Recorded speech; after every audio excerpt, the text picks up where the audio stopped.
The Duke and Duchess of Sussex touched down in New York ahead of tonight's Robert F. Kennedy Foundation ceremony, where tickets sold for up to $1 million, £847,000. It is the first time the couple has been seen since dropping the bombshell trailer for their upcoming Netflix documentary, the first part of which airs on Thursday. Critics have hit out at the Sussexes' acceptance of the award, claiming it is a pointed dig at the royal family. Kerry Kennedy's decision to honor the couple also split her own family in a fight billed as a battle of the philanthropic galas. The daughter of Robert F. Kennedy insisted the Sussexes receive recognition for their heroic stand against structural racism within the institution of the monarchy. They went to the oldest institution in UK history and told them what they were doing wrong, that they couldn't have structural racism within the institution, that they could not maintain a misunderstanding about mental health, Kerry said. Yet her brother Robert F. Kennedy Jr. said he was bewildered and baffled by Harry and Meghan winning the prestigious Human Rights Award from his family's charity. Meanwhile, Professor David Nasaw, Pulitzer finalist and author of The Patriarch, about Bobby Kennedy's father Joseph, declared the award to the Sussexes as between sublimely ridiculous and blatantly ludicrous. Harry and Meghan flew into New York on a private jet for the Ripple of Hope Awards. Image, Getty. The Sussexes' arrival in New York came just days after Prince William and Kate, both 40, left the U.S. after flying in to give out awards last week. They joined President John F. Kennedy's grandson, Jack Schlossberg, to hand over the Earthshot Prize, founded by William and the Royal Foundation in 2020, and described as the world's most prestigious and ambitious environmental prize. Back in the UK, they now join the rest of the royal family in bracing themselves again for Harry and Meghan's latest attack on the firm through the Netflix documentary. Tonight it was announced the Windsors are to show a united front on the day the final episodes air next week. Seniors Royal will come together at the Princess of Wales's Carol concert on December 15. The King, Queen Consort, Prince of Wales, Kate and other family members will be out in force in public to support the princesses together at Christmas festive celebration at Westminster Abbey. The royals are bracing themselves for further bombshells when Harry and Meghan's 6-part docuseries premieres tomorrow with the first 3 episodes, with the last 3 coinciding with Kate's Christmas service next week. Trending in a trailer released on Monday, Harry spoke of a dirty game, where there is leaking, and planting of stories, and a hierarchy of the family. But the teaser appeared to use footage of the press filming events unrelated to the couple to depict them being hounded by paparazzi.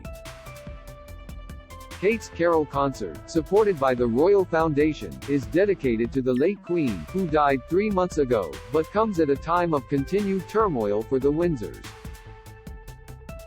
Kensington Palace said, this year's carol service is dedicated to Her Majesty Queen Elizabeth II and the values Her Majesty demonstrated throughout her life, including duty, empathy, faith, service, kindness, compassion and support for others.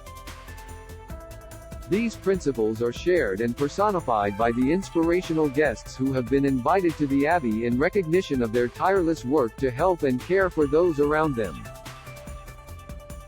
It will also recognize the selfless efforts of individuals, families and communities across the UK, and celebrate and showcase the joy that human connection and togetherness can bring.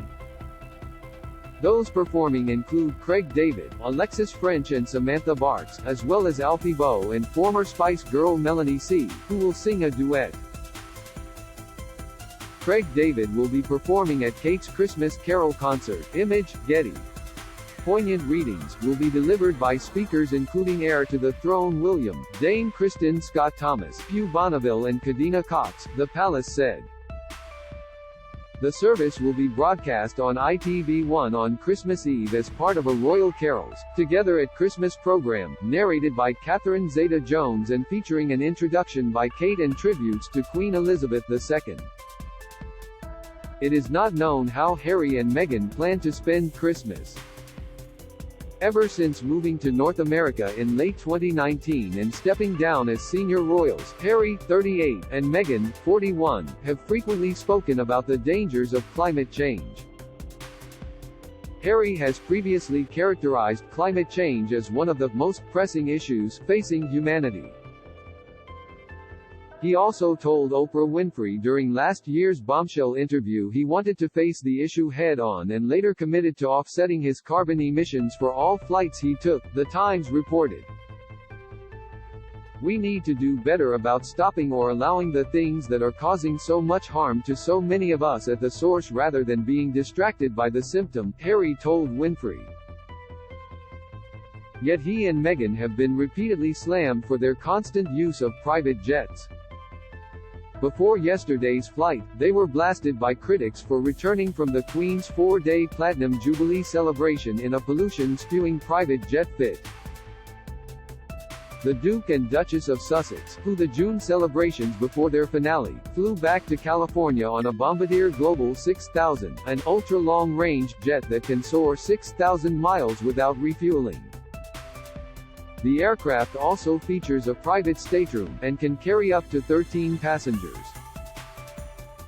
According to a chartered flight provider, the couple's 5,500-mile trip from Farnborough, England, to Santa Barbara is estimated to have emitted nearly 60 tons of carbon dioxide into the atmosphere.